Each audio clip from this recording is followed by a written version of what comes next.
Dos continentes, dos hemisferios, dos profesionales unidos por un mismo interés, la pasión por la jardinería. Parece el inicio de una superproducción de Hollywood, pero en realidad es la forma más concreta que he encontrado para definir este episodio del podcast de jardinería y paisajismo. Yo soy Claudio Dorato y al otro lado está Fernando Rivero. Por si no lo conoces, por si te perdiste el episodio número 44, te cuento que este profesional del mundo de las plantas tiene una trayectoria de más de 25 años. Se dedica al diseño, planificación y ejecuciones de jardines en España. Tiene una tienda online en la que podés adquirir productos, herramientas y todo lo necesario para el cuidado de tu jardín en personalgardenshopper.es y un canal de YouTube con el mismo nombre y más de 37.000 suscriptores al que te recomiendo te sumes porque la calidad de la información que comparte no tiene desperdicio. Seguramente hay mucho más para decir de él, pero sin más preámbulos le doy paso al invitado. Buenos días Fernando, ¿cómo estás? Y bienvenido al podcast. Hola Claudio, buenos días. Pues muy contento porque este es nuestro primer episodio del podcast en colaboración, donde vamos a intentar aportar información interesante, ¿verdad? Bueno, en realidad es el segundo episodio, pero como el primer episodio fue solo como una especie de presentación o una declaración de intenciones, en mi opinión, creo que podemos decir que es el primer episodio del podcast. Así que, listo para pasarlo bien, con muchas ganas y deseando poder aportar valor al oyente.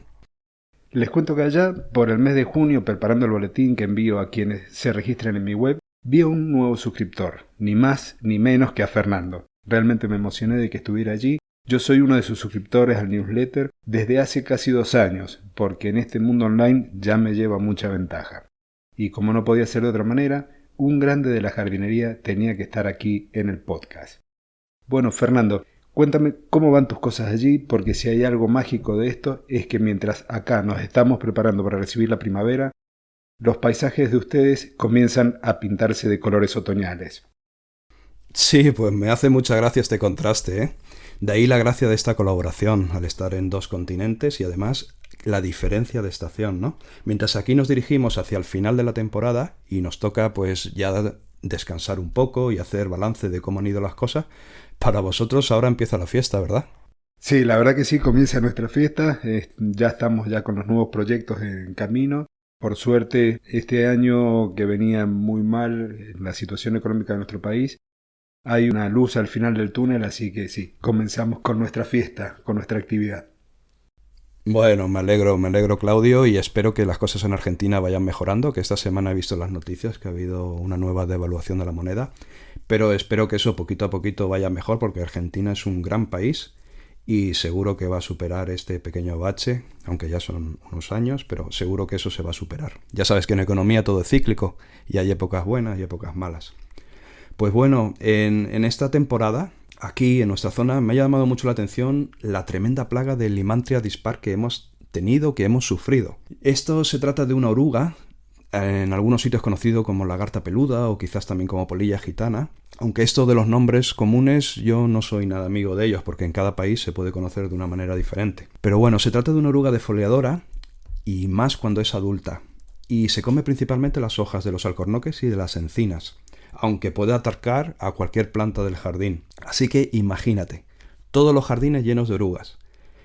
También las casas y las paredes, los tejados. En esta zona las casas son de segunda residencia, son de personas que vienen a pasar las vacaciones. Están todas llenas de inquilinos porque aquí es verano.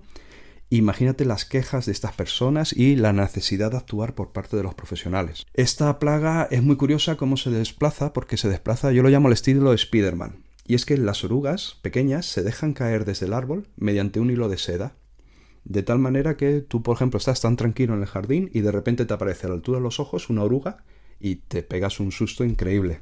El viento luego también las disemina y también, bueno, cuando se convierten en mariposas, pues también ya se diseminan por la zona, ¿no? Aunque solo vuelan los machos, porque las hembras no pueden volar por su abultado abdomen y esperan en los árboles a ser fecundadas para poner los huevos y así empezar al verano siguiente otra vez. O sea que si este año la plaga ha sido tremenda, el año que viene no quiero ni pensarlo. Por la problemática que te he comentado, pues claro, no nos ha quedado más remedio que actuar con productos naturales en un principio, que son unos inhibidores de quitina. Nosotros aquí en España usamos mucho la marca Idai, y el producto en concreto se llama Veges Crysoil, Y en los casos más graves no nos ha quedado más remedio que utilizar químicos, aunque igual que tú estoy totalmente en contra de los químicos. Sí es cierto que al gestionar una empresa de jardinería y tener que aportar soluciones a los clientes, a veces no queda más remedio que acabar en el uso de estos pesticidas, que si a alguien le interesa, en España los que están autorizados son Buckley y se mezcla con Sumidicin Extra.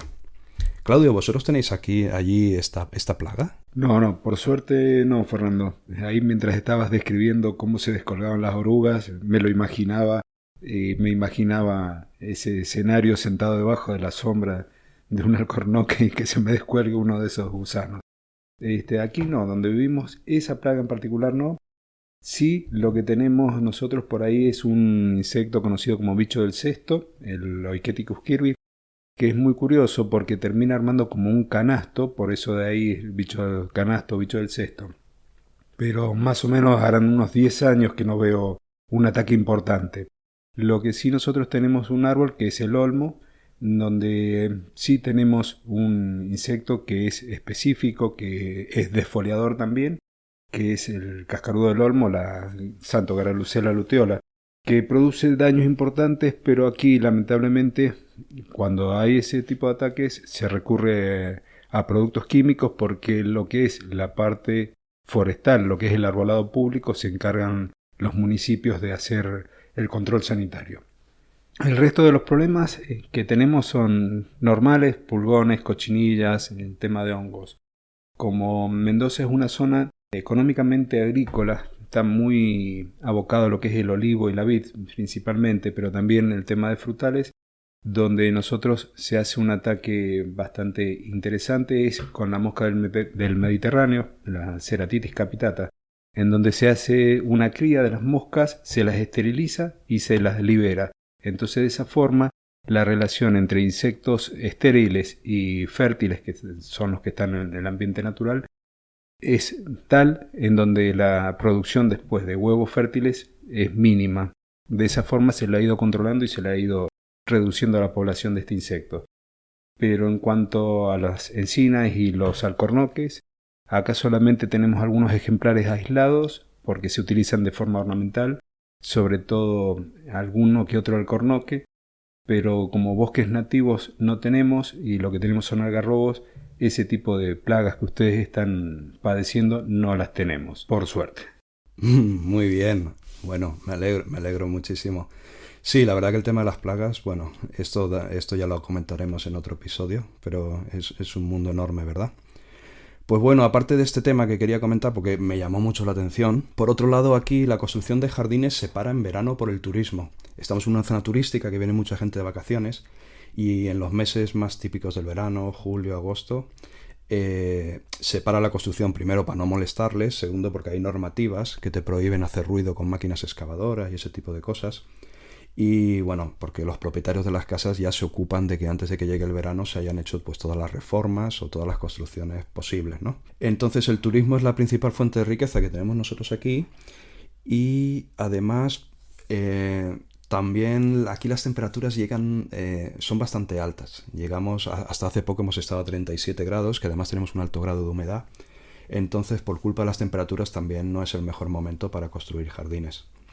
Sin embargo, todo esto se reactiva ahora en otoño, así que ahora ya estamos realizando presupuestos y preparando ya la organización para los nuevos proyectos de reformas y construcción. Luego, por otro lado, en la tienda online que tenemos, que de momento es solo para España, comienza otra vez la fuerte demanda de semillas de césped para realizar las resiembras, ya que esos céspedes que se han estropeado durante el verano, ahora a inicios del otoño, aquí se preparan las resiembras. También recientemente hemos puesto todo el catálogo de plantas en la web en plan listado, para probar si así es más fácil para el usuario al hacer su pedido, ya que al haber muchas plantas en el catálogo implicaría mucho tiempo navegando por la web. Te puedes imaginar pasando de ficha de planta a ficha de planta, continuamente durante muchos minutos, perdiendo bastante tiempo, y creemos que esto puede cansar un poco al usuario. Por eso hemos propuesto esta fórmula y vamos a probar a ver si les resulta cómoda a nuestros clientes. Y por último, para finalizar, lo que ha ocurrido o cómo está la situación en estos últimos meses, es que en breve comienza la temporada para prevenir la procesionaria del pino. Mira, otra oruga. No sé si vosotros tenéis esta oruga también allí. Nosotros las tratamos con inyecciones en el tronco. Bueno, hay varias maneras de tratarla, hay muchos métodos, pero en principio ahora nos acercamos a la época en la que las inyecciones en el tronco es el método más recomendable. Y por eso en la tienda, bueno, en el almacén, pues ya estamos acumulando stock, pidiendo al fabricante que nos suministre, que además los fabricantes están todos en pleno periodo de vacaciones. Aquí en España, en agosto, se paraliza el país, está todo el mundo de vacaciones, con lo cual todo va más lento y todo es más complicado. Así que como oyes, aquí no paramos ni un momento, Claudio. Sí, bueno, nosotros en estos meses son de plena actividad. Para nosotros la actividad cesa bastante en enero y febrero, que es nuestro verano y las vacaciones nuestras. Nosotros, para responderte a la pregunta acerca de la oruga del pino, tampoco tenemos ese problema por aquí. Oh, qué suerte. Pero retomando lo que habíamos estado hablando, nosotros seguimos trabajando. Muchas veces el imaginario colectivo supone que hay épocas en el año que no tenemos actividad, como es el caso del invierno, pero siempre hay algo. En estas latitudes hemos ya terminado de hacer todo lo que corresponde a podas de rosales, los árboles que están dentro de nuestros jardines y el tema de los frutales, porque es una costumbre que tenemos nosotros acá en Mendoza. Muchas personas en sus jardines tienen frutales. La verdad que no sé si eso ocurre allí en España, pero tener durazneros, tener manzanos e incluso hay gente que coloca cítricos. Nuestra zona no es propicia para cítricos, pero bueno, también hay naranjos, limoneros en los jardines. Nosotros, bueno, hemos estado bastante ocupados teniendo presente que, bueno, que los jardines más chicos nuestros tienen alrededor de 1000 metros cuadrados y el jardín o los jardines más grandes llegamos casi a 5 hectáreas. Así que es un momento también para comenzar los nuevos proyectos. Y perdona que te interrumpa, Claudio. Sí. ¿Y estos jardines tan grandes que cuidáis, es porque allí todos los jardines son grandes o vuestra estrategia de empresa es utilizar jardines grandes? Mira, nosotros tenemos dos tipos de urbanizaciones. En lo que es pleno centro, en donde los lotes o los terrenos son chicos, donde no superan los 300 metros cuadrados, pero nosotros trabajamos en lo que es el entorno al Gran Mendoza. Ahí nosotros tenemos algunos barrios a lo que hacemos el servicio de jardinería y los lotes, las propiedades que están dentro, tienen terrenos que van por encima de los 1000 metros cuadrados. Y tenemos en dos oportunidades unos clientes que tienen jardines muy grandes, uno particularmente que está en la zona de Vistalba, que tiene frutales, tiene viñedo, tiene además una represa con carpas koi, caballeriza y demás. O sea, son clientes grandes y nuestra estrategia, como decías vos, es más bien abocarnos a ese tipo de clientes. Tenemos todo lo que son las maquinarias y demás apropiadas y adecuadas para ese tipo de servicio y no tanto al servicio domiciliario, porque aquí lo que es en la ciudad nosotros tenemos muchas viviendas, muchas casas con terrenos bastante reducidos que no superan los 250 metros y jardines que en algún caso pueden llegar a los 50-60 metros. Nosotros nos hemos abocado a esos clientes con superficies grandes. Uh-huh. Muy bien, gracias. ¿Ustedes cómo son los terrenos de las viviendas? Nosotros al estar en una zona turística, imagínate zona con playa, costera con playa, muchos chalés, todos los chalés tienen jardín y piscina, todas las casas. Entonces nosotros hacemos más trato particular. Lo que pasa es que aquí hay algunos propietarios de casas que tienen muchísimo dinero, entonces eso significa que tienen jardines muy grandes, 3000, 4000 metros cuadrados también, pero es todo más enfocado al, ¿cómo llamarlo? Como el jardín bonito, o sea, menos frutal, menos huerto y más jardín decorativo, con flores, mucho césped. Y luego también es algo habitual las comunidades de propietarios. No sé si conoces este concepto allí en Argentina, si se llama así. Esto es cuando hay un bloque de edificios, que a lo mejor hay 60 apartamentos, y todos comparten un jardín y una piscina. Entonces esos jardines, claro, son grandes, porque son muchos apartamentos. Sí, bueno, acá hay ese tipo de urbanizaciones, pero la verdad que los jardines no son tan amplios. En lo que es en la zona centro de Mendoza hay sectores con edificios, con muchísimos departamentos, departamentos de residencia permanente, pero así todos los jardines son chicos, muy chicos en relación a la cantidad de personas que hay ahí que lo disfrutan. Entonces nosotros, habrás podido ver si conoces un poco de lo que es Mendoza, a lo mejor a través de internet, tenemos grandes áreas verdes que son públicas, plazas importantes en los distintos departamentos y el famoso Parque General San Martín, que está en lo que es el corazón de Mendoza y que se inició con una función más bien, ¿cómo podría decirte? Nosotros tenemos un viento muy seco y que trae muchas pestes, que es el viento sonda, que es un viento que se origina del otro lado de la cordillera. Entonces inicialmente se originó ese parque para poder filtrar ese aire, se le colocó un lago en el medio también para darle cierta humedad. Perdón. De ahí es que se originan los grandes espacios verdes públicos.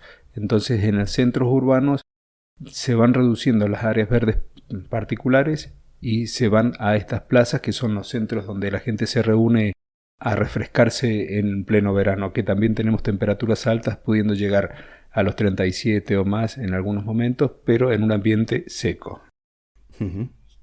Ok. Bien, no sé si te parece ya que comencemos con el tema que nos reúne. Sí, por supuesto que se nos ha ido un poquito con la introducción. Vamos a comenzar, ya que por mi parte este ya podría ser el resumen rápido de los últimos meses. Así que si quieres, pasamos ya al tema principal del podcast. Perfecto. Bueno, mis queridos oyentes, le cuento que me cuesta un poco contener la emoción que siento en este momento por la colaboración que tenemos acá con Fernando y porque, bueno, van a poder ver cómo dos profesionales de hemisferios distintos y habiendo aprendido de libritos distintos, realizan una práctica esencial en todo el jardín, que es la siembra del césped. Por lo que hemos hablado fuera de micrófono, coincidimos que podemos marcar unos 5 puntos principales a tener en cuenta. Así que, Fernando, te cedo la palabra. Muy bien, pues venga, vamos a ello. El proceso de establecimiento de un césped es muy importante porque determina en buena manera el desarrollo de todo el césped durante toda su vida. O sea, lo que hacemos al principio va a determinar toda la vida del césped si va a ir por un buen camino o no. Así que las condiciones del clima van a determinar la elección de las especies. La preparación del terreno y el modo en el que el nuevo césped se establece en el jardín van a definir su calidad, sus futuros problemas e incluso el mantenimiento que va a necesitar. O sea, que ya veis la importancia que tiene hacer las cosas bien desde el principio para evitar problemas en el futuro. Normalmente hay que dar una serie de pasos para establecer un césped, Claudio. Y voy a resumirlos, si te parece bien, por orden cronológico, así que primero los enumero y luego ya los vamos comentando poquito a poco uno por uno, ¿vale? Dale. Mira, el paso número 1 podríamos decir que es la definición de la época de plantación adecuada y las semillas o mezclas de semillas que vamos a utilizar. O también el método alternativo a la siembra que vamos a emplear, ya que el establecimiento de un césped no solo puede realizarse por siembra o hidrosiembra, sino que también vegetativamente. ¿Y esto qué significa? Pues que se puede realizar por estolones o con tepes. Tepes son los rollos de césped que ya vienen cortados y que normalmente tienen un año de vida.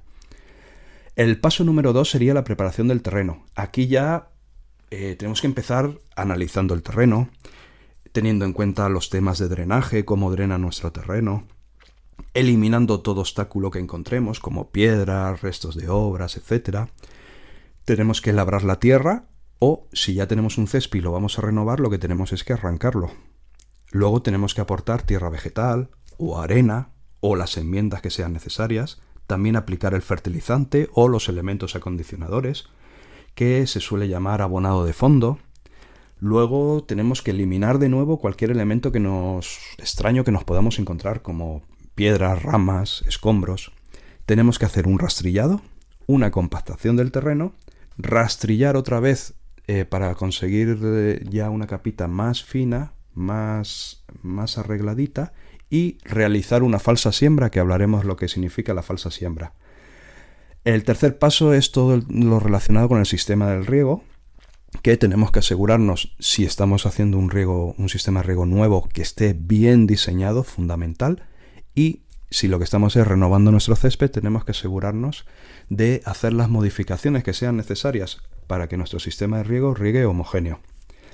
El cuarto paso ya es la siembra. Tenemos el terreno preparado y el riego en óptimas condiciones. Pasamos a sembrar. ¿Con qué? Con las semillas que hemos elegido o con el sistema de plantación que hemos elegido.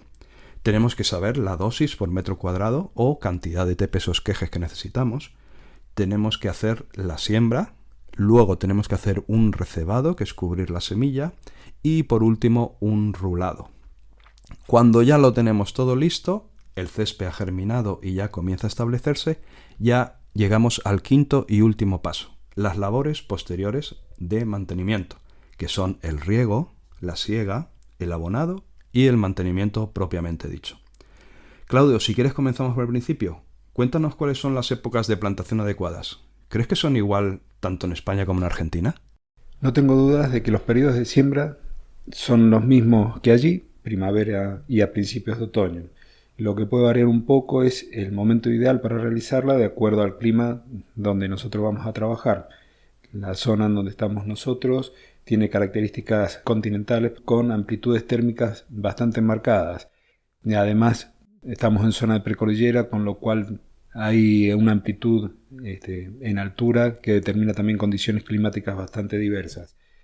Esas amplitudes térmicas, como te decía, nos determina que quizás el mejor momento es la primavera, más allá de que el otoño también es propicia para hacerlo. Ambas son etapas de crecimiento y antes del descenso de las temperaturas y el recorte de los días podemos realizar siempre siembras exitosas. Normalmente con la llegada de las temperaturas más elevadas también se activa el trabajo en los jardines que se preparan para recibir el verano y el disfrute de todas las actividades al aire libre. Siempre es aconsejable evitar las temperaturas extremas como el verano y el invierno, aunque en lo personal también he tenido que realizar siembras en esas épocas. Pero bueno, en otro momento le contaremos a la audiencia los truquitos que usamos para no fracasar en el intento cuando trabajamos en momentos poco propicios. Algo a comentar también es que cada especie tiene un tiempo diferente para su germinación, al igual que las temperaturas óptimas para ello y el fotoperíodo, o sea, la duración del día. A modo de ejemplo te podría citar el caso de la bermuda, Cynodon dactylo, entre las que se recomiendan sembrar en la primavera, por lo que necesita temperaturas superiores a los 10 grados para germinar y para mantenerse durante la noche. Y además la velocidad de crecimiento inicial es bastante lenta. Dependiendo de la estación, el césped va a demorar entre 7 y 10 días para germinar y vamos a tener una cobertura quizás en 15 o 20 días. Para los que viven más cerca del mar, los tiempos para realizar las siembras por ahí son un poco más largos porque tenemos que el agua actúa como un amortiguador de esa temperatura, con lo cual podemos llegar a contar a lo mejor con 15 días más en cada uno de estos periodos. Normalmente acá no usamos una sola semilla, una sola variedad para nuestro césped. Los típicos acá son las mezclas, que incluso están confeccionadas de modo específico. Hay una mezcla de una marca importante que se llama, la gente va a poder conocer de quién estoy hablando, Excel Cuyo. La zona en donde vivimos está formada por varias provincias que se denomina Cuyo. Entonces esa mezcla específica de semillas están ya pensadas para acá. Pero bien, me gustaría que nos cuentes sobre las variedades de césped que se emplean allí, Fernando, y a ver qué tienen en común con lo que se hace acá. Bueno, pues yo creo que hay muchas similitudes, ¿eh? Como bien dices, aquí también usamos las mezclas de semillas, más que una semilla sola en concreto, y ya que existe mucha variedad de césped, ya que el césped en sí es una mezcla de varios tipos de semillas y gramíneas. En función del tipo de semillas y del porcentaje de ellas entre sí, obtenemos un tipo de césped u otro. No podemos decir que un tipo de césped sea mejor que otro, pienso yo, sino que un tipo de césped se va a adaptar mejor que otro a nuestro jardín, o sea, a las condiciones particulares de nuestro jardín o de la zona en la que vivimos, que es lo que tú comentabas, de que incluso tenéis mezclas de semillas para diferentes zonas del país. Aquí en España ocurre lo mismo, no es lo mismo el norte que el sur, ni una zona costera que una zona de interior, porque el clima cambia. Entonces las mezclas de semillas han de estar pensadas y diseñadas para poder desarrollarse de una forma óptima en esas circunstancias. Así que las condiciones climáticas, las características del suelo, incluso del agua del riego, la insolación, la proximidad al mar, todos los cuidados que va a recibir y el uso que se le van a dar al césped, todos estos aspectos hay que tenerlos muy en cuenta a la hora de elegir las semillas. Yo recomiendo al oyente que preste atención al tipo de césped que va a sembrar, preguntando a los profesionales de la zona o del vivero más cercano, porque ellos tienen la experiencia. O si está en España, consultando, por ejemplo, en nuestra web, el videoconsejo que encontrará, que lo hemos titulado ¿Qué tipos de semillas sembrar en España? En este videoconsejo hablamos con detalle de ello y aconsejamos las diferentes opciones que hay para intentar dar el máximo de información posible, como por ejemplo cuando es para zonas sombreadas o para zonas muy frías. Bueno, allí tenemos toda la información. Una vez escogido el tipo de césped, es importante que se tome buena nota, ya que, vamos a ver, en un futuro va a ser posible que sea necesario resemillar ese césped. Entonces no hay que tomar buena nota solo de la marca comercial, que eso podría cambiar, sino lo importante es tomar nota de la composición. O sea, en la etiqueta del saco de semillas pone el porcentaje de cada tipo de semilla que lo compone. Eso tenemos que tomar nota y guardárnoslo en un archivo por si en un futuro necesitamos resemillar el césped y necesitamos acudir a recordar esa información, ¿no? Entonces, créeme que si plantas o siembras césped con diferentes tipos de césped, o sea, si tú plantas el césped, pasan 3 años, necesitas resembrar, no te acuerdas de la semilla que utilizaste y utilizas otra, se va a notar la diferencia.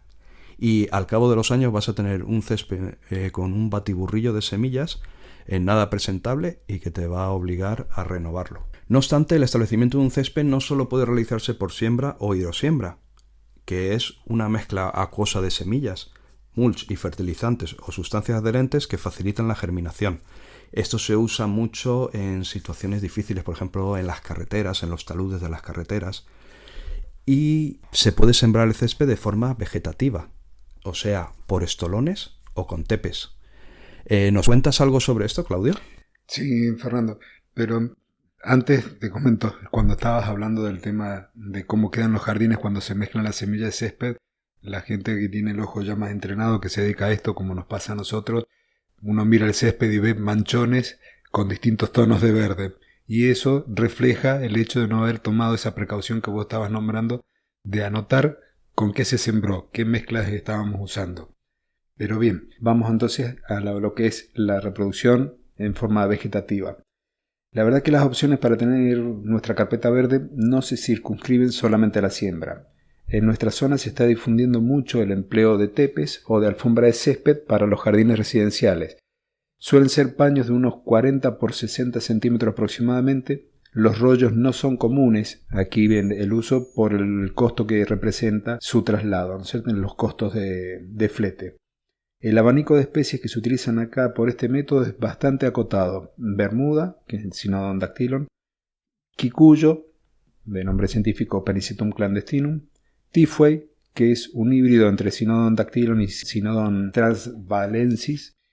Estas especies son rizomatosas y estoloníferas, que tienen un periodo de latencia invernal, por lo tanto se van a poner amarillas. Y luego tenemos un par de opciones que permanecen verde invierno-verano, que es un blend de festuca, una festuca alta con un ryegrass perenne, y una variedad que hace poco que se colocó en el mercado, que se la conoce como Blue Wave, que es un híbrido de otro césped conocido como Bluegrass.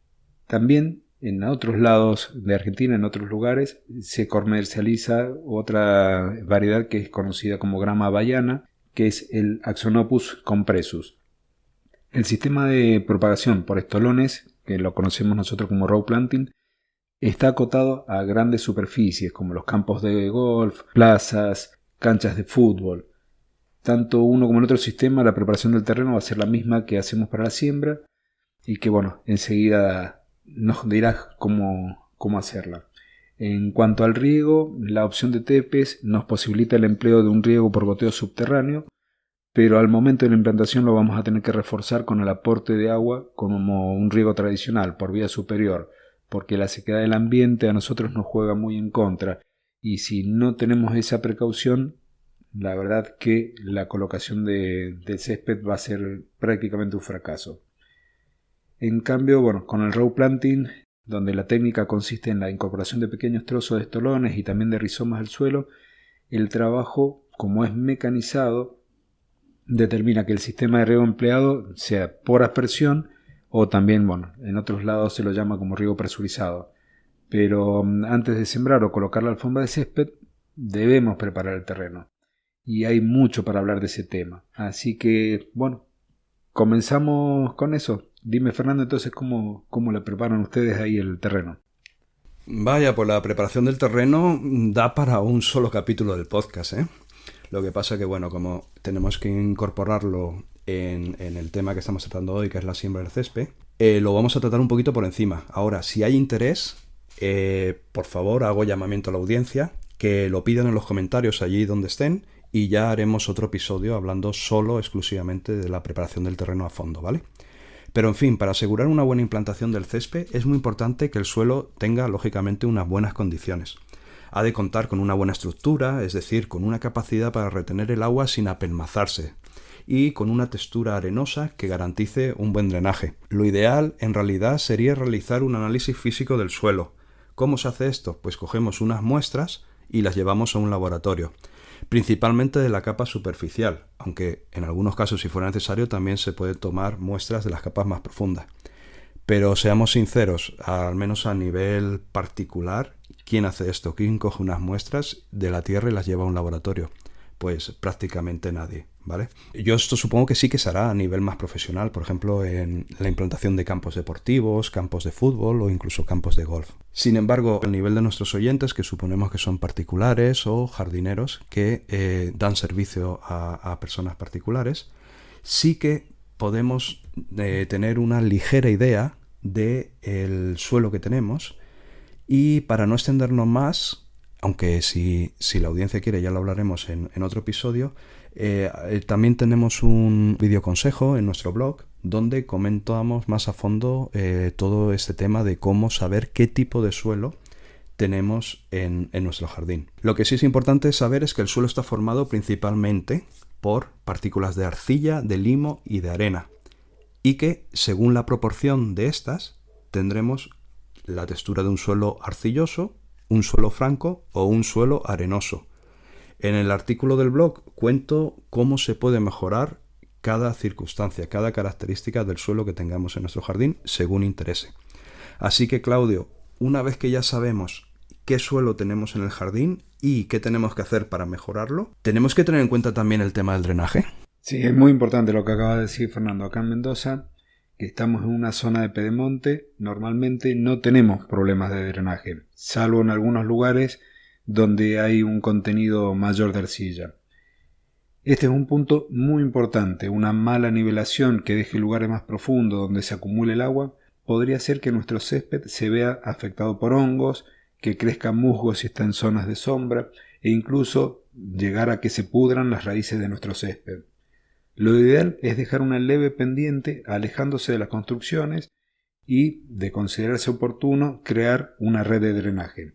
Aquí, como las lluvias de verano son copiosas, al plantear una vivienda nueva en la ciudad, ya se contempla todo un sistema de drenaje pluvial, que encausa el agua, el exceso de agua de los jardines, hacia un sistema de acequias y de canales que son utilizados tanto para el riego del arbolado público y en algunos espacios verdes, como para la canalización de las aguas, estas que tenemos de lluvia, que el suelo no alcanza a absorber. Invito a los oyentes a escuchar el episodio 46 sobre las acequias de Mendoza, que es una obra que tiene tantos años de vida como nuestra provincia, si no son más, y se extiende como una gran red por los campos y por las ciudades. Es emblemático de aquí y todo el verde que tenemos se lo debemos a ellos, a esas acequias.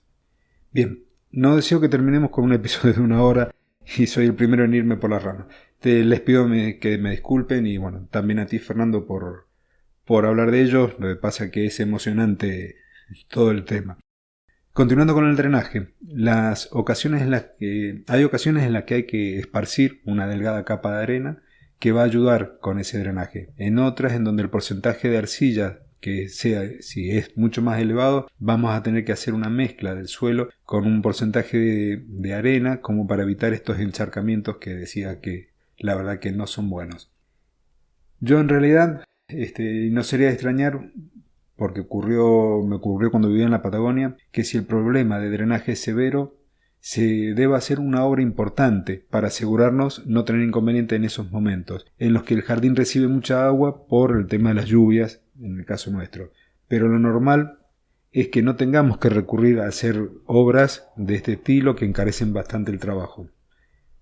Bueno, ahora que ya tenemos, Fernando, el terreno ya está nivelado, sin los sectores con problemas de drenaje, ya sea porque hemos nivelado, porque hemos hecho alguna obra mayor, ¿cómo seguimos? ¿Cuál es la siguiente etapa? Sí, pues Claudio, bueno, antes de decirte que me gustó mucho el episodio de los canales y me sorprendió mucho. Además, me enviaste una fotografía y no pensaba que eran tan elaborados y bueno, me encantó, ¿eh?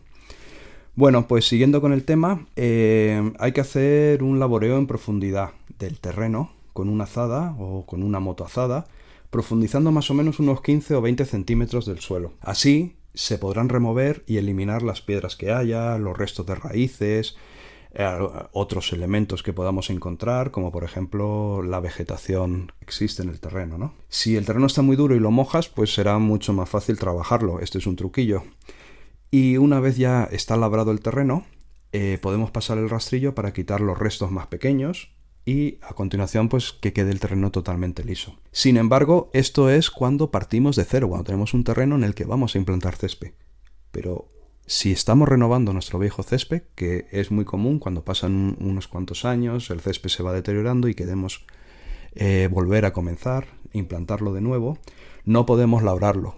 ¿Por qué? Porque debajo del césped está todo el sistema de riego y si metemos máquinas para labrar el terreno, motozadas, corremos el riesgo de romper todas esas tuberías. De tal manera que lo que hay que hacer en este caso es arrancar el césped en una capa recomendada de unos 6 centímetros, que lo podemos hacer manualmente, que ya te digo yo que si el jardín es grande es un trabajazo, o alquilando una máquina que ya está pensada para eso. Aquí en España se llaman cortatepes.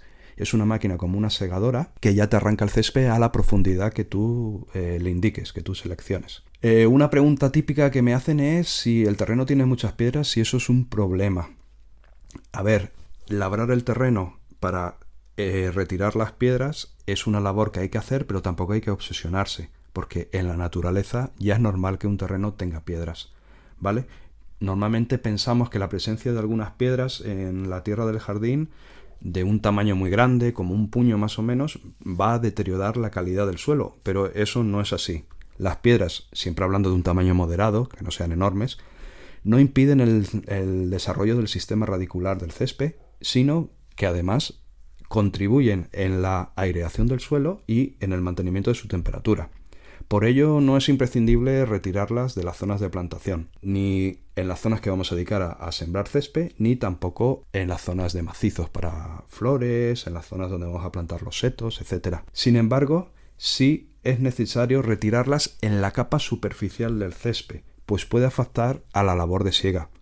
Cuando digo capa superficial ya me refiero a los últimos centímetros, los últimos 5 centímetros. Un truco para su eliminación es pasar un rulo que compacte el terreno y las piedras quedarán clavadas en el terreno, ¿vale? Quedarán más hundidas. El truco de la falsa siembra inicial es importante que lo comentemos también, Claudio, porque también ocasiona muchísimos problemas y recibo muchísimas consultas en la web debido a no haber hecho la falsa siembra. ¿En qué consiste esto? Pues bueno, la falsa siembra lo que hace, el objetivo es eliminar las hierbas indeseadas para prevenir que en un futuro puedan surgir malas hierbas entre el nuevo césped. ¿Y cómo se hace? Es muy sencillo. Nosotros nos imaginamos, cuando ya tenemos todo el terreno preparado, que hemos sembrado ya el césped. Y entonces comenzamos a regar como si ya hubiéramos sembrado el césped, para que germine.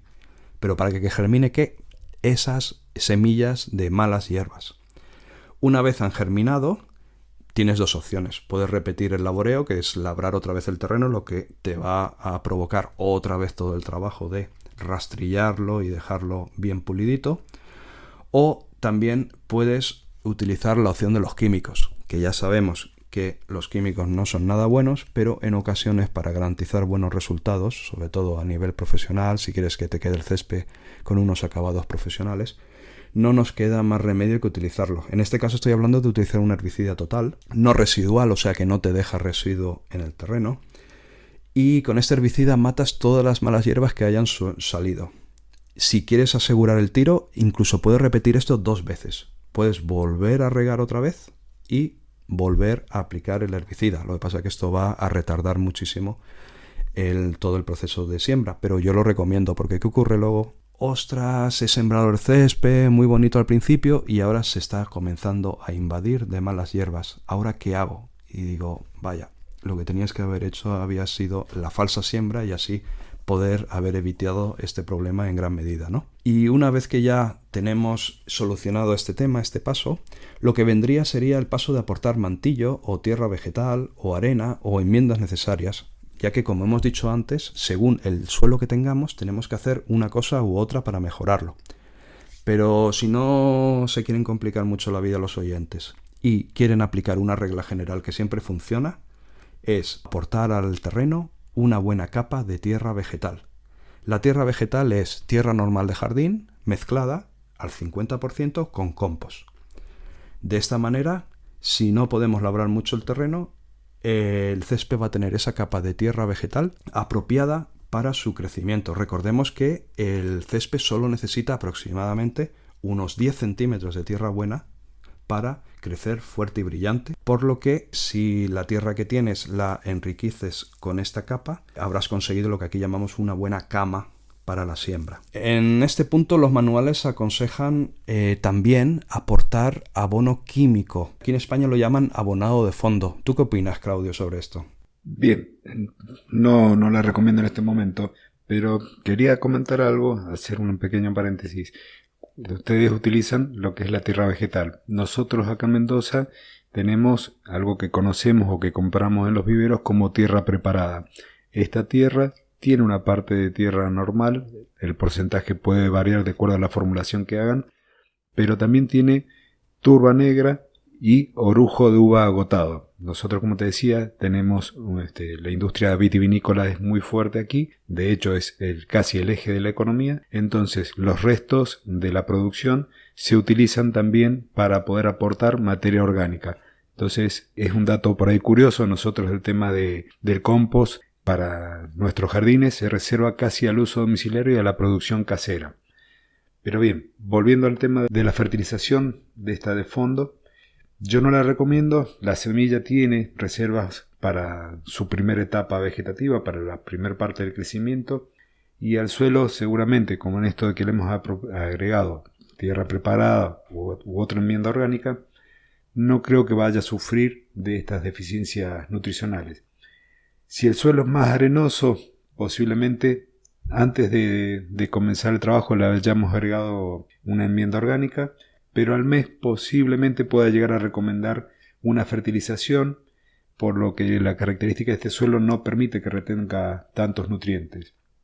Pero como te dije recién, seguramente esa materia orgánica que ya agregué no sirva para sortear esta situación. Un caso especial en el que podría recomendar este abonado es cuando la siembra la hacemos en otoño y las bajas temperaturas del invierno no colaboran para que se degraden los nutrientes, la materia orgánica que habíamos aportado. Entonces sí, un fertilizante de liberación lenta sería de ayuda para el nuevo césped.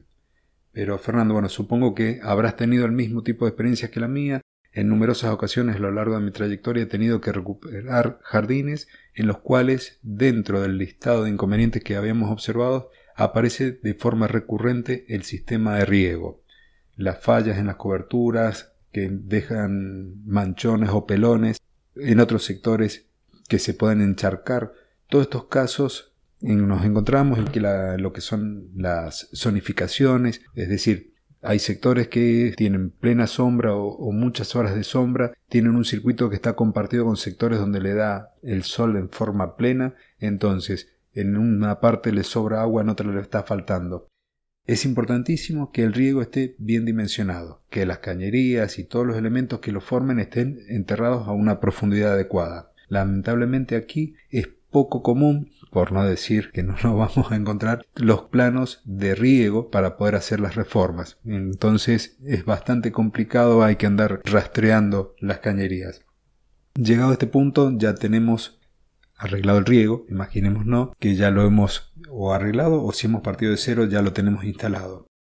En cambio, si es esta recuperación que habíamos dicho, hemos identificado las modificaciones que había que hacer, ya las hicimos, hemos hecho nuestra prueba y habiendo corroborado que todo está funcionando bien, ya nos estamos preparando, ya estamos a un pasito nomás de esa siembra. Bien, terreno listo, nivelado, riego optimizado, ¿cómo seguimos desde aquí? Bueno, pues si hemos llegado hasta aquí, que no es poco, todo el trabajo que hemos hecho ya, nos queda lo más fácil, que son los últimos pasos. Antes de sembrar, lo que hay que hacer es nivelar la superficie con un rastrillo para que quede perfectamente uniforme y eliminar de nuevo cualquier elemento extraño, piedras, ramas, escombros, etc. Luego tenemos que pasarle no sé cómo lo llamáis allí, un rulo o rodillo de jardín para alisar esta capa de tierra superficial y que quede un poco compactada. Y realizar, si hemos decidido hacerlo, realizar la segunda falsa siembra. O sea que de nuevo, para prevenir que en un futuro puedan surgir las malas hierbas entre el césped, bueno, son mal llamadas malas hierbas, en realidad simplemente son hierbas que están en un lugar que nosotros no queremos que estén.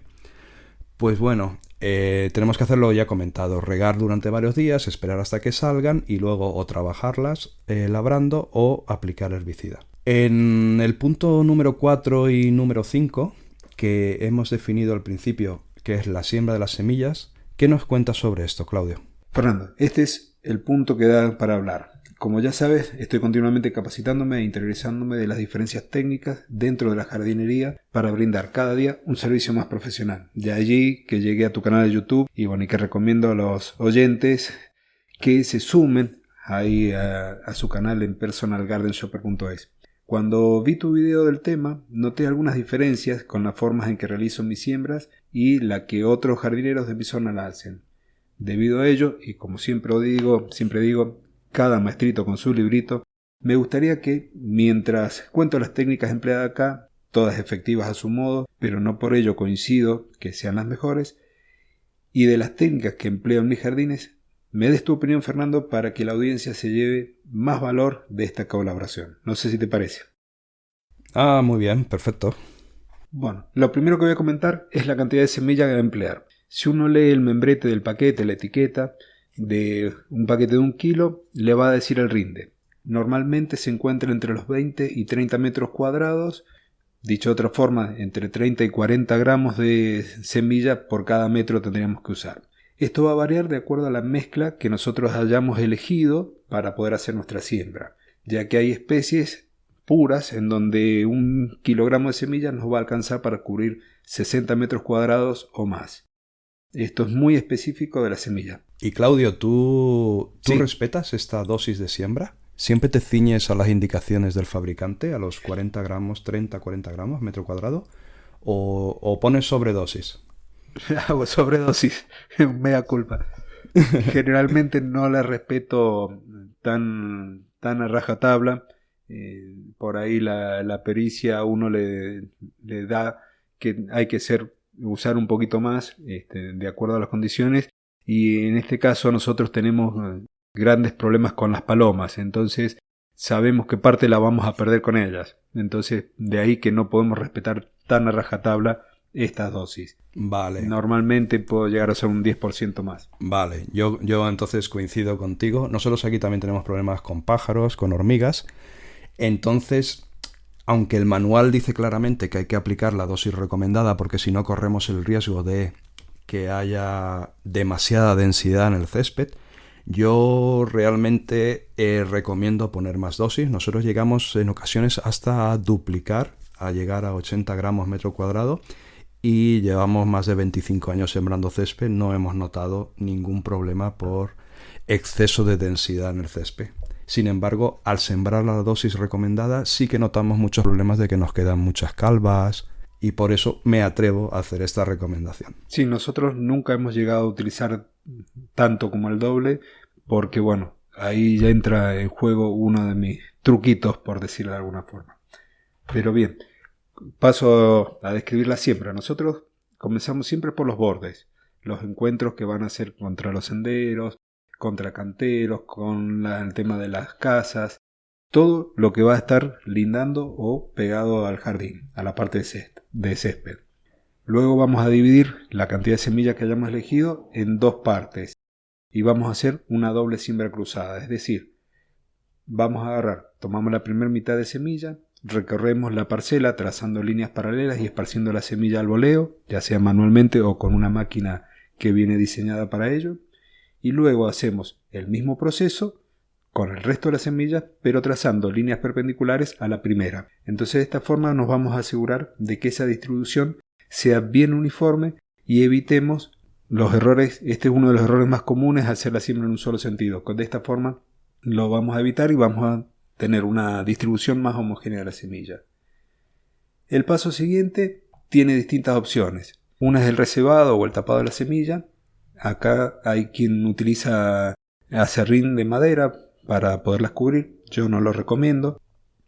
También con tierra preparada, que es la que yo te comentaba antes, el tema de esta mezcla que en algunos casos, además de orujo y de la turba, tiene también guano de caballo, que va a andar mejor que lo anterior y además posibilita que se eleve un poquito más la temperatura del suelo cuando estamos sembrando ya a mediados de otoño, pero que también se puede evitar este gasto de tiempo y de insumo. Muy bien, Claudio. Pues me gusta mucho escuchar las diferentes técnicas que empleáis allí. Son muy curiosas porque algunas son diferentes y, bueno, supongo que están adaptadas a las condiciones climáticas que vosotros tenéis y a las costumbres de siembras arraigadas con el tiempo, ¿no? Si yo acudo a los manuales de jardinería, que tengo a mano por aquí, sin duda todos recomiendan cubrir las semillas para protegerlas. Ahora bien, ojo, cubrirlas un poquito, no más de 1 centímetro, porque si no puede ser contraproducente. Si las cubrimos demasiado, podrían incluso no germinar o retrasar mucho su germinación. Así que yo creo que ahí está el tema. Si la persona que está semillando tiene experiencia y buena maña, le resulta fácil realizar el recebado sin tapar las semillas más de lo necesario y sobre todo sin moverlas del sitio, o sea, recebar de una forma cuidadosa. En ese caso yo creo que sí que puede ser una buena idea seguir las indicaciones del manual y cubrir la semilla con mantillo, con una mezcla de compost, en ocasiones se hace hasta con estiércol, también se puede hacer con arena. En ese caso yo creo que sí, pero si la persona que está realizando o que pretende realizar el recebado no está muy ducha en el tema, no tiene mucha experiencia, yo recomendaría, me atrevo también a recomendar que se salten este paso, ya que en ese caso es más importante, a mi parecer, que primero garantizar que la semilla no quede más enterrada de lo necesario y segundo garantizar que no se mueva, ya que, como bien comentabas, nos hemos tomado las molestias de sembrar de forma cruzada para que la semilla quede de una forma homogénea por el terreno. Entonces sí me preocuparía que si la persona no tiene mucha habilidad, esta semilla se mueva y ya nos vaya a quedar unas zonas con más semilla, otras con menos, ¿vale? Por eso, en ese caso, yo recomiendo simplemente después de semillar que con una escoba metálica puesta al revés, dar un rastrillado fino que va haciendo microsurcos y va semienterrando un poquito la semilla. Y con esto el éxito de la siembra va a estar garantizado. Sí, yo en realidad normalmente utilizo otra técnica. Nosotros luego del semillado pasamos un rodillo que va a asegurar que la semilla quede bien en contacto con la tierra y luego vamos a cubrir toda la superficie con una manta muy liviana, que tendrá varios beneficios.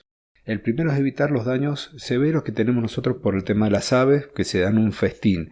Te cuento, Fernando, que en algunos casos, y le comento a la audiencia, que en un jardín, en una oportunidad de hace varios años, que tendrían 800 metros cuadrados, contabilicé más de 50 palomas comiendo la semilla. ¡Wow! Lo segundo, la verdad que tremendo. Lo segundo es que en los meses más cálidos, como son los de veranos, la manta esta que utilizamos va a ayudar a que el suelo no aumente tanto la temperatura y también va a ayudar a que no perdamos tanta agua por evaporación. Y finalmente, si el terreno cuenta con pendientes que derivan de la orografía en esta zona o del diseño paisajístico, va a colaborar que frente a una lluvia torrencial no tengamos los daños por lavado de semillas o el daño sea mucho menor. Luego de unos 15 días vamos a retirar la manta y el resto va a continuar normalmente. Para los que nos están escuchando, la manta que yo utilizo es la misma tela que se emplea o se comercializa acá para proteger a las plantas de las heladas. Entonces, la siembra, tapamos y después, a los 15 días retiramos. Pero, Fernando, la realizas de una manera más práctica y, ¿por qué no nos cuentas? Tu técnica, tu truquillo, vamos a llamarlo así, de cubrir el terreno con una manta, me parece genial. Ya la conocía y de hecho yo la he puesto en práctica en alguna ocasión, siempre en jardines pequeños. Supongo que la manta que recomiendas será la de el gramaje más finito, ya que al menos aquí en España hay de varios gramajes. Cuanto más gordo es el gramaje, más protege del frío las plantas, pero en este caso, como lo que queremos, no queremos proteger el césped del frío, sino lo que queremos es que pase bien el agua y el sol, yo supongo que recomendarás la de gramaje más pequeñito, ya me confirmas luego. Y sí, es la más fina que viene. Exacto, perfecto. Y si es cierto que lo hemos utilizado alguna vez esta técnica, te reconozco que no es lo más común. No es lo más común aquí en España sembrar de esta manera. Lo que nosotros hemos intentado con el paso de los años y la mayoría de los profesionales de aquí del país, lo que intentamos es simplificar las cosas lo máximo posible. Siempre constatando que los resultados van a ser aceptables y profesionales. Pero ¿por qué intentamos simplificar? Para reducir costes y, en definitiva para hacerlo más sencillo. Y sobre todo cuando lo comentamos para que personas a lo mejor no profesionales pues también realicen las siembras en sus casas. Entonces, en ese afán por hacer las cosas simples y sencillas, lo que nosotros solemos hacer es aumentar la dosis de siembra para prevenir la semilla que vamos a perder por hormigas, la semilla que vamos a perder por las aves. Y de esta manera sería otro truquillo, quizás más caro, porque hay que comprar más semillas, pero sería otro truquillo para paliar un poquito esas pérdidas, ¿no? Así que, en principio, hay quien dice que aumentar las dosis de semillas produce problemas de exceso de densidad, como comentaba antes, pero lo cierto es que, yo pienso que la naturaleza se autorregula y el césped, una vez asentado, ya él mismo se va a regular. Así que, en principio, la forma de siembra que nosotros empleamos es a cielo abierto, ¿vale? O sea que, Claudio, ¿qué más nos puedes contar? Bien, las semillas ya están en su lugar, tapadas, rastrilladas o la técnica que hayamos elegido para hacer. Y debemos comenzar ahora sí ya con el tema del aporte de agua, con el riego. Así después podemos comenzar con ese verde tan deseado. Es una etapa, la del riego, bastante crítica y tiene sus particularidades. ¿Cómo y cuándo regamos, Fernando? Bueno, pues ya con todo el trabajo hecho solo queda regar. Vamos, esto ya es el último paso y el más sencillo. Pero, sin embargo, hay que tener en cuenta pues algunos consejillos, ¿vale? Primero, ¿dónde está la semilla del césped? La semilla del césped está en la capa superficial. Hemos dicho que no hay que enterrarla más de 1 centímetro. Y para que esa semilla germine, tiene que estar siempre húmeda, al menos durante las 2-3 semanas. Entonces, ¿cómo conseguimos regar para que esa capa superficial del césped esté húmeda y no se nos vaya toda la humedad a zonas del terreno más profundas? Pues el secreto es muy fácil, regar pocos minutos, pero muchas veces al día. Primero porque la superficie del terreno se seca rápido, entonces necesitamos regar a menudo para mantener esa humedad que necesita la semilla. Y segundo, porque no necesitamos, sin embargo, que el terreno esté húmedo en profundidad, porque allí no hay semilla. Entonces lo que nosotros recomendamos, o lo que yo recomiendo, es regar 3 riegos al día, a las 7 de la mañana, al mediodía, sobre la 1 más o menos del mediodía, y a las 6 de la tarde. Porque por la noche no hace falta, porque ya la propia humedad de la noche va a mantener la humedad en esa capa superficial. Lógicamente, estos riegos estamos hablando pues en épocas de primavera, de inicios del otoño, épocas que todavía son cálidas y que la siembra del césped requiere estos 3 riegos. Hay que tener en cuenta que si por algún motivo estuviéramos sembrando en otras épocas o en alguna época lluviosa o tal, podríamos plantearnos reducir el riego. El tiempo de riego dependerá del diseño del sistema de riego que haya en cada jardín, ¿vale? Porque hay sistemas de riego que riegan muchísimo y que con pocos minutos queda perfectamente regado, y otros, sin embargo, que necesitan más tiempo. Hay que recordar que la idea es mantener los 2 centímetros superficiales húmedos, ¿vale? Por lo que se puede empezar, por ejemplo, regando 10 minutos y durante los primeros días vigilar el riego para comprobar si hay que incrementarlo o reducirlo. Sobre todo que no se hagan charcos, eso es muy importante, porque cada charco va a ser una futura calva que luego en el futuro habrá que resemillar. Y conforme el césped va a ir creciendo, hay que ir reduciendo el riego, pasando de 3 veces al día a solo 2 veces al día, cuando el verde ya cubre el terreno, cuando ya miras el terreno y ya ves ahí ya unos matices verdes, que ya la semilla empieza a germinar. Y reduciendo a una sola vez al día el riego después de que hayamos realizado la primera siega, que entonces el riego ya lo podemos programar por la noche. Bueno, más que por la noche, al amanecer, ¿no? Al final de la noche, inicio del amanecer. Cuando el césped ya ha crecido lo suficiente, va a tocar segarlo. ¿Cómo debemos segarlo, Claudio? Sí, Fernando, este es un tema que da para hablar mucho, pero hablar del primer corte de césped, ¿cuándo lo vamos a hacer? Si queremos nosotros definir una fecha, un periodo de tiempo, 10, 15 días, la verdad que es imposible determinarlo por distintas razones. La primera, que no todos los céspedes germinan al mismo tiempo ni tienen la misma velocidad de crecimiento. Entonces, el dato referencial va a ser la altura. Esa altura, la ideal para el primer corte, es de unos 10 centímetros. También podemos, si queremos medirlo de una forma más casera, la altura del puño. Lo que tenemos que tener presente, tanto como para el primer corte como para el resto, es de que las cuchillas de la máquina estén siempre con muy buen filo. El hecho de una hoja que esté desafilada, lo que va a terminar haciendo es desgarrar el tejido, desgarrar la hoja, con lo cual la cicatrización de ese corte no va a ser buena y vamos a tener un tono tirando a los ocres que la verdad afea mucho el césped y también permite o posibilita que sea atacado por hongos con mayor facilidad. Luego de este primer corte, la frecuencia con la que vamos a hacer nuestras siegas va a depender, una, de la época del año, otra, de la variedad de césped empleada y del gusto nuestro. Si nosotros queremos un césped que esté bajo, que sea un césped bajo, vamos a tener que aumentar esa frecuencia de corte.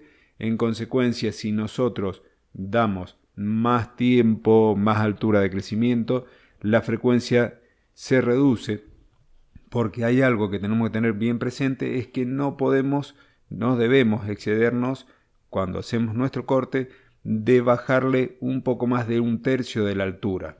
Esto va a hacer que nuestro césped esté mejor. Ahí incentivamos la emisión de nuevos brotes y que la carpeta verde, que este césped, esté mucho más parejo, mucho más denso.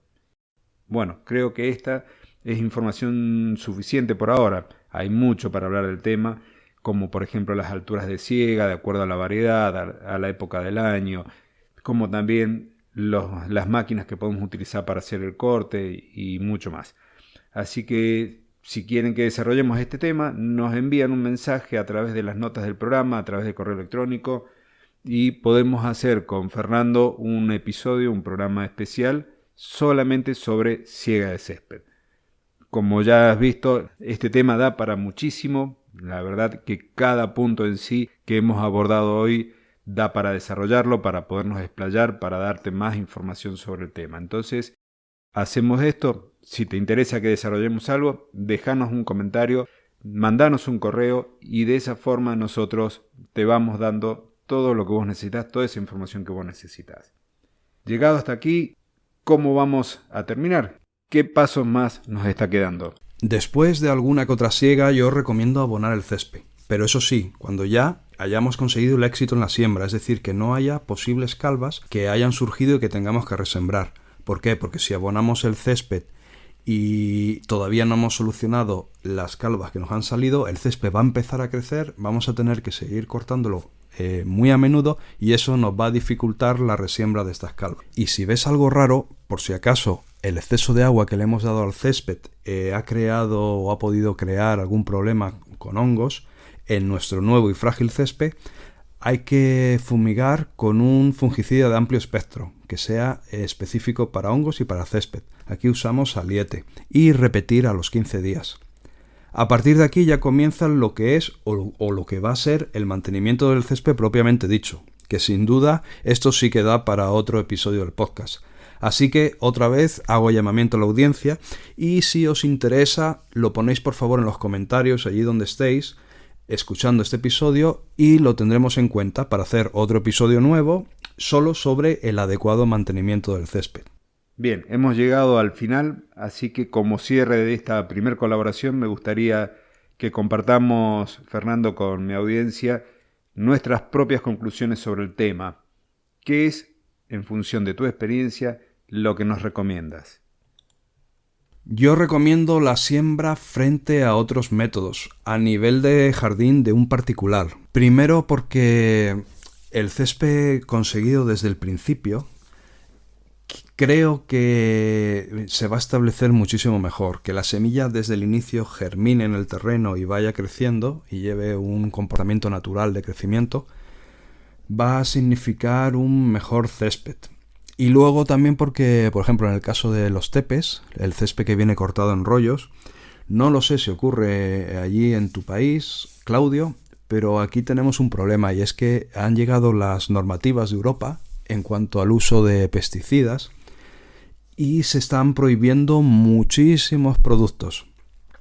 En Europa no es tan grave porque como en el norte de Europa tienen inviernos fríos, pues muchas plagas quedan muy mermadas durante el invierno y luego no son tan graves durante la primavera, el verano y el otoño. Sin embargo, aquí en España, que estamos en el sur de España, en el sur de Europa, y tenemos un clima más cálido, estas plagas sobreviven mucho más en el invierno y luego sí que constituyen un verdadero problema. Entonces, al prohibirse los productos que las tratan, que las matan, nos encontramos en el caso del tepes que estamos hablando ahora de que los productores no tienen a su disposición productos para tratar bien y desinfectar bien los céspedes de gusanos, de tal manera que es bastante habitual que compres césped en rollos, al menos en el norte de España, y te venga con gusanos. Eso ocasiona graves problemas luego en verano porque los gusanos, el cliente que ha comprado el césped no lo sabe y luego los gusanos producen manchas en el césped, matan el césped y como el producto que para tratarlo está prohibido, pues no hay manera efectiva de tratarlo. Hay otros productos de menor eficacia que sirven para tratar este problema, pero el producto que funcionaba muy bien, se llama clorpirifos, ha sido prohibido en España. Y lo mismo pasa con las malas hierbas. Hay una hierba aquí que se llama Digitaria sanguinalis, es una hierba anual, solo nace al principio del verano, final de primavera, principio de verano, y muere al final del otoño. Y es una hierba que los productos que la tratan también están prohibidos, los herbicidas que la matan, de tal manera que además es una mala hierba que emite semillas para el año siguiente, aunque solo vive un año y muere, emite semillas para el año siguiente y las emite a muy poca altura, o sea, no hace falta que espigue mucho la planta para emitir las semillas, sino a muy bajita altura ya emite semillas y te deja el terreno contaminado. Y es una mala hierba que afea muchísimo el césped. Y luego hablando sobre la plantación de estolones, pues bueno, esto se hace con los tipos de césped llamados céspedes cálidos, C4, como por ejemplo puede ser la grama. Y sí que la recomiendo en el caso de la grama porque la grama es más difícil de asentar, es más lenta y mediante estolones podemos garantizar una siembra rápida y exitosa. Bueno, Fernando, nosotros aquí el problema de gusanos en el caso de la alfombra de césped no la tenemos. Las alfombras vienen con muy buena sanidad, tanto por la presencia de plagas como por el caso de la presencia de malezas. De hecho, la maleza que vos me mencionás, que aquí comúnmente se la conoce como pata de gallina, no la tenemos y si aparece en los jardines, que la verdad que suele aparecer, la vamos erradicando en forma manual. Es muy, pero muy característica la forma de esta maleza.